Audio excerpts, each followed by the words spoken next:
الحمد لله وكفى وسلام على عباده الذين اصطفى أما بعد أعوذ بالله من الشيطان الرجيم بسم الله الرحمن الرحيم وتلك الأيام نداولها بين الناس صدق اللہ العظیم۔ محترم، ہمارے اس ملک کا آج آزادی کا دن ہے اور یوم آزادی کے دن کو آج ہم منا رہے ہیں۔ ہمارے اس ملک کا آج کا بہت اہم دن ہے، اس لیے ہم سب جانتے ہیں کہ آج ہی کے دن ہمارا ملک آزاد ہوا تھا۔ صحیح معنوں میں دیکھا جائے کہ ہم آزاد ہیں کہ نہیں ہیں۔ آزادی کی بڑی اہمیت ہے، کسی بھی مذہب کے اندر، کسی بھی ملک کے اندر، کسی بھی قوم کے اندر، کسی بھی افراد کے اندر، کسی بھی خاندان کے اندر، کسی بھی معاشرے کے اندر، اور آزادی اسلام کے اندر بہت زیادہ معنی رکھتی ہے۔ اسلام ایک ایسا مذہب ہے جس میں آپ کو جتنا زیادہ آزادی دیا ہے اتنا کوئی مذہب اور کوئی بھی دھرم اور کوئی بھی قانون اتنا آزاد آپ کو نہیں کیا۔ ایک زمانے میں غلامی کا تصور تھا بہت زیادہ، اور غلام رہنا اور غلام بنا لینا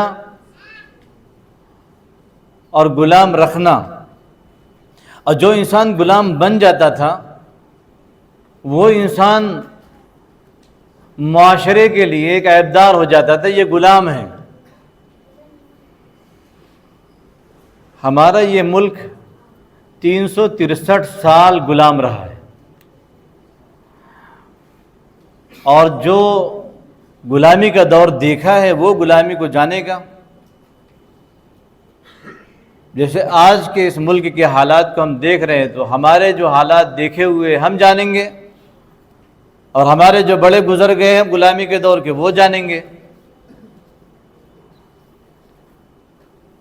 363 سالہ ملک غلام رہا، اس کو تو 10 منٹ کے اندر بیان نہیں کیا جا سکتا، اس کے لیے تو بہت کئی مہینے لگ جائے اگر صحیح معنوں میں اس کو بیان کیا جائے۔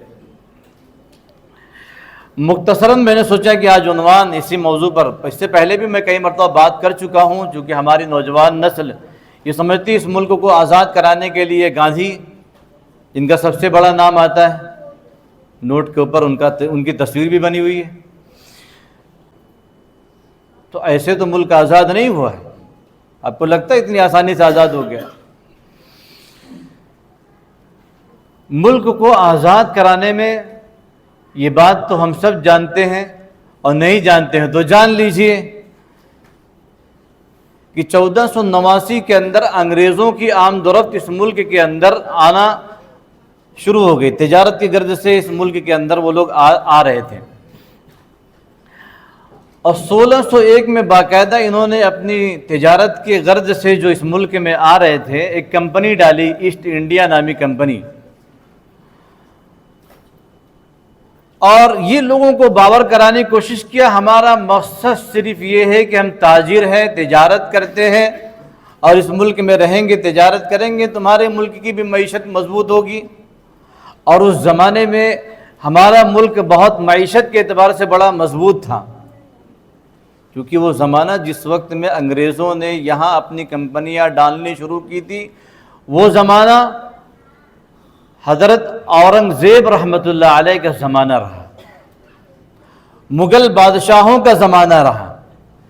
اگر مغل بادشاہوں کے بارے میں جو آج کی تاریخ میں ہمارے سامنے کچھ نفرتی چنٹو جو باتیں کرتے ہیں، ان کو صحیح معنوں میں تاریخ کا علم نہیں ہے، وہ چاہتے ہیں کہ تاریخ کا وہ علم جو مسلمانوں کے پاس ہے، اتنی نفرت کسی کے بارے میں پھیلا دی جائے تاکہ مسلمان اس کا نام لینے سے بھی ڈرے۔ اور حضرت اورنگزیب رحمۃ اللہ علیہ نے اس ملک کے اندر تقریباً 56 سال تک اس ملک میں حکومت کیا، بڑی شان کے ساتھ میں حکومت کیا انہوں نے، ایک دنگے نہیں ہوئے ہیں۔ پوری تاریخ ہسٹری کی ایمانداری سے اگر پڑھی جائے تو کہیں ہندو مسلم کا رائٹ نہیں ہے، کسی کا گھر بلڈوزر سے نہیں گرایا گیا، انصاف کے معاملے میں انصاف سے کام لیا گیا ہے۔ یہاں تو آج کی تاریخ میں 14 سال 15 سال میں تو انسان پتہ نہیں کتنی کتنی چوریاں کر کے براجمان ہوا ہے. میں یہ نہیں کہہ رہا ہوں، میڈیا کہہ رہی ہے آج کی تاریخ میں، لوگ کہہ رہے ہیں چوری کے ذریعے سے، بےایمانی کے ذریعے سے، لوٹ کے ذریعے سے، کھسوٹ کے ذریعے سے اس ملک کی کرسی پہ بیٹھا جا رہا ہے. اور ایک زمانہ تھا، اس زمانے کے بادشاہ جو تھے یہاں کی عوام جو ہمارے برادران وطن ہیں ان کو اپنا سر کا تاج بناتے تھے. اس زمانے میں، جس زمانے میں انگریز آ رہے تھے، حضرت اورنگزیب رحمۃ اللہ علیہ کا زمانہ رہا. 1560 میں ان کا انتقال ہوا. ان کے انتقال کے بعد مغلیہ سلطنت کی جو بنیاد تھی کچھ کمزور ہوئی. ویسا کوئی پھر حاکم نہیں رہ گیا، کوئی بادشاہ نہیں رہ گیا. اور بنگال کے اندر مرشد آباد کا جو علاقہ ہے وہاں سے ان لوگوں نے اپنی تجارت شروع کیا.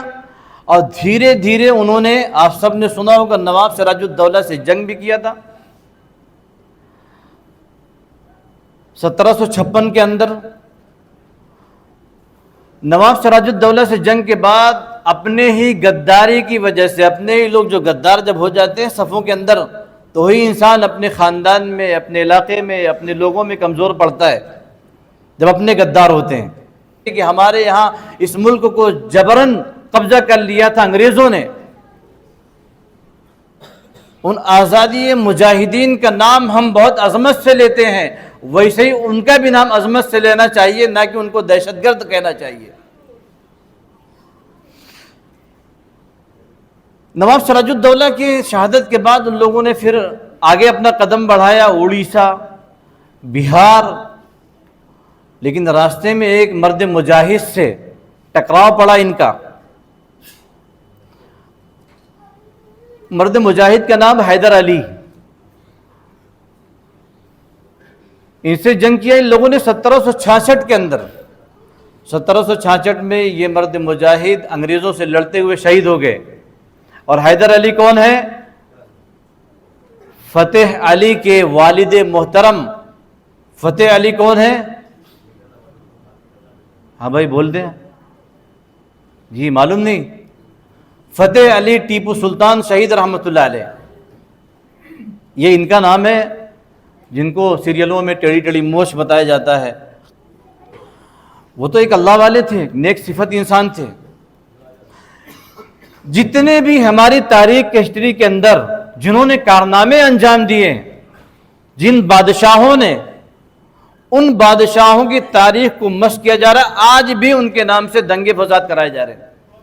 حضرت ٹیپو سلطان شہید رحمۃ اللہ علیہ، انہوں نے انگریزوں سے لوہا جب لیا تھا تو ایک مرتبہ نہیں 3 مرتبہ انہوں نے جنگ کیا ہے. تیسری مرتبہ میں میر صادق کی وجہ سے انہوں نے اس جنگ میں شہادت پائی، غداری کی وجہ سے. یہ 2 غدار یہ تاریخ میں ملک کے اندر یہ پائے جاتے ہیں. اور جس وقت میں ان کو شہید کر دیا فتح علی ٹیپو سلطان شہید رحمۃ اللہ علیہ کو، اس کے بعد انہوں نے، انگریزوں نے یہ کہا سرنگا پٹنم میں کھڑے ہو کے، آج سے یہ ملک ہمارا ہے، ہم اس پر اب راج کریں گے. اور ادھر ایک مرد مجاہد دلی کے اندر شاہ ولی اللہ محدث دہلوی رحمۃ اللہ علیہ، ایک اللہ والے، ایک عالم دین، انہوں نے جب، چونکہ آج انٹرنیٹ کا زمانہ ہے نا، 2 منٹوں میں خبر پہنچ جاتی ہے، 2 منٹوں میں کو معلوم پڑ جاتا ہے کیا ہوتا ہے، سچی جھوٹی سب خبریں پھیلتی ہے. تو ان کو جب یہ معلوم پڑا کہ بھائی انگریزوں نے اس طرح کی لڑائی کی اور یہ اس طرح کے حالات پیدا ہو رہے، تو اللہ والے، یہ بصیرت والے، نگاہ رکھنے والے، ان کو یہ سمجھ میں آ گیا کہ یہ ملک کو قبضہ کرنا چاہتے ہیں اور اس ملک میں اپنی حکومت چاہتے ہیں. اور اس سے سب سے بڑا نقصان اگر کسی کو ہوگا تو اس ملک میں رہنے والے مسلمانوں کا ہوگا. شاہ ولی اللہ محدث دہلوی رحمۃ اللہ علیہ نے اپنے لوگوں کو بتانا شروع کیا کہ بھائی اس خطرے سے آگاہ ہو جاؤ سب لوگ، اس ملک کو قبضہ کرنا چاہتے ہیں یہ لوگ. ان کے انتقال کے بعد ان کے بیٹے شاہ عبدالعزیز رحمۃ اللہ علیہ، یہ انگریز وہاں سے آگے بڑھتے بڑھتے دلی کے اندر پہنچ گئے. یہ جب دلی کی سلطنت کو انہوں نے اکھاڑ کے پھینکا تب ان کو سمجھ میں آیا، انہوں نے ڈنکے کی چوٹ پہ فتویٰ دیا جہاد کا مسلمانوں کے درمیان 1803 کے اندر کہ مسلمانوں تمہیں اس ملک کو بچانا تمہارے لیے لازم ہے، ضروری ہے، تمہارے لیے جہاد فرض ہو چکا ہے، اس ملک کو بچانا ہے، اس کے لیے اگر اپنے بچوں کی قربانی دینی پڑی تو دو، اپنے مال کی قربانی دینی پڑتی ہے تو دو، اپنے وقت کی قربانی دینی پڑتی ہے دو، اپنے خون کو بہانا پڑتا ہے تو بہاؤ، مسلمانوں تم اس کے لیے تیار ہو جاؤ، اگر یہ ملک پہ قابض ہو جائیں گے تو تمہیں مٹا کے رہیں گے، تمہارے مذہب کو بھی ختم کر کے رہیں گے، لہٰذا ان کی جڑوں کو اکھاڑنا تم سب کے لیے لازم ہے۔ تو اس وقت میں انگریز اتنے طاقتور ہو چکے تھے میرے دوستوں، کوئی آسان کام نہیں تھا، اتنی بڑی طاقت و قوت اقتدار کے مالک کہ جو لوگوں کی حکومت میں سورج نہیں ڈوبتا تھا، وہ صرف ہندوستان کے اندر تھوڑی ان کی حکومت تھی، اور ملکوں کے اندر حکومت تھی، ایسی تھوڑی اقتدار میں آ گئے تھے، ایسی تھوڑی ان کے پاس اتنی بڑی فوجیں آ گئی تھی۔ اس حکومت کے خلاف جہاد کا فتویٰ دینا آپ کو کیا لگتا ہے کھانے کا کام ہے؟ ایک عام انسان کسی ملک کا اگر اوٹ چوری کیے ہوا بیٹھا ہو، اس کو کہنے میں لوگ چور ڈرتے ہوں، اور اس زمانے کے جو سب سے بڑے ظالم و جابر جو حکومت والا ہے اس کے خلاف جہاد کا فتویٰ دینا گویا کہ پورے مسلمانوں کو ان کے خلاف کھڑا کرنا ہے۔ جانتے ہیں اس کے بعد کیا ہوا ہے اس مرد مجاہد کے ساتھ میں؟ ان کے ساتھ میں یہ ہوا ہے کہ ان کی زمینوں کو قرق کر لیا گیا، ان کے گھر بار کو گورنمنٹ نے، انگریزوں نے ضبط کر لیا، ان کے بدن پر چھپکلی کا لیپ لگایا گیا، زہریلے مادے ان کے جسم پر رگڑے گئے، جس کی وجہ سے ایسی بیماری پھیلی، ان کی آنکھوں کی بینائی چلی گئی، نابینا ہو گئے، اور اسی میں ان کا انتقال ہو گیا۔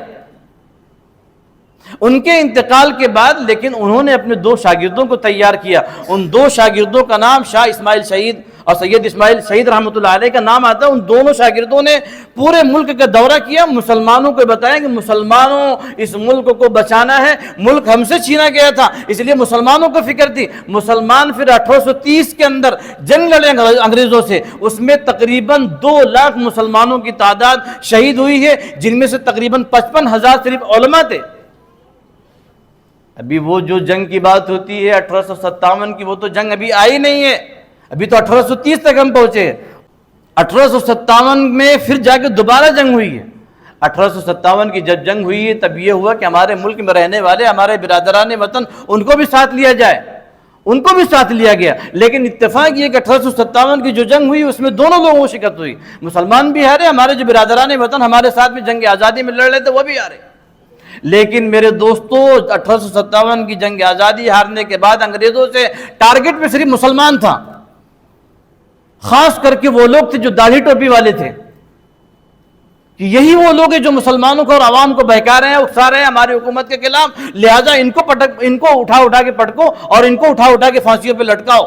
اور یہی ہوا، آپ سب جانتے ہیں کہ دلی سے لے کر خیبر، دلی سے لے کر پاکستان کا وہ علاقہ آتا ہے لاہور تک، اور اس کے آگے پختو کا علاقہ ہوتا ہے، وہ وہاں تک جتنے بھی درخت تھے مسلمان علماء کی لاشیں لٹکائی گئی تھی۔ اس وجہ سے انگریزوں کی حکومت کی مخالفت کی وجہ سے کہیں نام نہیں لیا جاتا علماء کا۔ بڑی لمبی فہرست ہے، بڑی لمبی تاریخ بھی ہے، جیسے میں نے کہا کہ 363 سال ہمارا ملک غلام رہا، اگر اس کو بیان کرنے جائیں گے بہت لمبا وقت لگے گا۔ آخرکار ہوتے ہوتے 1919 کے اندر جمعیت العلماء کا قیام آیا۔ جمعیت العلماء جس سب تنظیم کا نام سنا ہوگا آپ لوگوں نے، حضرت مولانا حضرت موہانی رحمۃ اللہ علیہ، حضرت مولانا کفایت اللہ، حضرت مولانا حسین احمد مدنی، حضرت شیخ الاسلام، یہ سب لوگ اکٹھا ہو کے انہوں نے کہا کہ بھائی سب لوگوں کو مل کر ابھی ہم ان کے خلاف ہمیں لڑائی لڑنی پڑے گی۔ سب لوگ اکٹھا ہوئے اور بغاوت کا بگل بجایا، اور آخرکار لڑتے گئے، یہ ملک آزاد ہوا۔ اور ہمارے اکابرین نے بار بار یہ کہا تھا، جو لوگ جنگ میں شریک تھے بڑے بڑے جن کا نام لیا جاتا ہے ان سب سے، کہ دیکھو ملک آزاد ہوگا، آزادی کے بعد اس ملک کا جو دستور بنے گا سیکولر بنے گا، سیکولر دستور رہے گا تو ہم آزادی میں رہیں گے آپ کے ساتھ میں۔ ان لوگوں نے بار بار یہ بات کہی کہ ہاں سیکولر ہی رہے گا، سیکولر ہی رہے گا۔ آخرکار جیت ہوئی، سیکولر بنا، قانون بنا، سب جانتے ہیں۔ اور سیکولر بنانے کا مقصد یہی تھا، یہاں رہنے والا ملک کا باشندہ چاہے داڑھی والا ہو چاہے تلک دھاری ہو، سب کو آزادی ملنا چاہیے، کسی مذہب کی چھیڑ چھاڑ نہیں ہونا چاہیے، کسی کی دھرم کے جگہوں پہ چھیڑ چھاڑ نہیں ہونا چاہیے، سب کے سب ایک دوسرے کے مذہب کا دھرم کا احترام کریں گے۔ سیکولر کا مطلب یہ ہوتا ہے، کوئی چھیڑے گا نہیں کسی کو، سب لوگ آزادی کے ساتھ. آزادی کا مطلب یہ ہے ہر آدمی اپنے طور پر آزاد رہے, اپنے مذہب پہ آزاد رہے, اپنے کلچر میں آزاد رہے, اپنے کاروبار میں آزاد رہے, اپنے ملک میں آزاد رہے. آزادی کا مطلب یہ ہے. اگر یہ میرے دوستو آزادی کا مطلب ہے تب تو ٹھیک ہے, آزاد ہیں. لیکن اگر آزادی کا مطلب یہ ہے تو کس منہ سے ہم بتائیں گے ان مسلمانوں کا جن کا گھر بلڈوزر سے توڑا گیا, ان بچوں کا جن کو جانوروں کے نام پہ مار دیا گیا, ان لوگوں کو کیسے بتائیں گے جن کے سروں سے دوپٹے کھینچے گئے, جن کی عزت لوٹی گئی ایجوکیشن کے نام پہ, ان کو کیسے بتائیں گے ہم آزادی وطن میں رہتے ہیں, ہمارا ملک آزاد ہو گیا. آج ان کی روحیں رو رہی ہوں گی جنہوں نے اس ملک کے لیے قربانی دیا ہے اور جنہوں نے اس ملک کو قربان کرایا تھا. اگر ان تک یہ خبر پہنچ جائے وہ لوگ کہیں گے کیسے نالائق ہو تم لوگ, اس ملک کے بھارت ماتا کا نام لیتے ہو اور اسی بھارت ماتا کے سینے پہ تم لوگوں کو نقصان پہنچا رہے ہو, تم لوگوں کو تکلیفیں پہنچا رہے ہو. اصل سچا ہندوستانی وہی ہے جو اس بھارت کے سیکولر دستور کو مانے اور اس کو نافذ کرنے کی کوشش کرے. اللہ تعالیٰ سے دعا ہے کہ اللہ تعالیٰ ہمارے ملک کے اندر امن پیدا فرمائے. وآخر دعوانا الحمدللہ رب العالمین.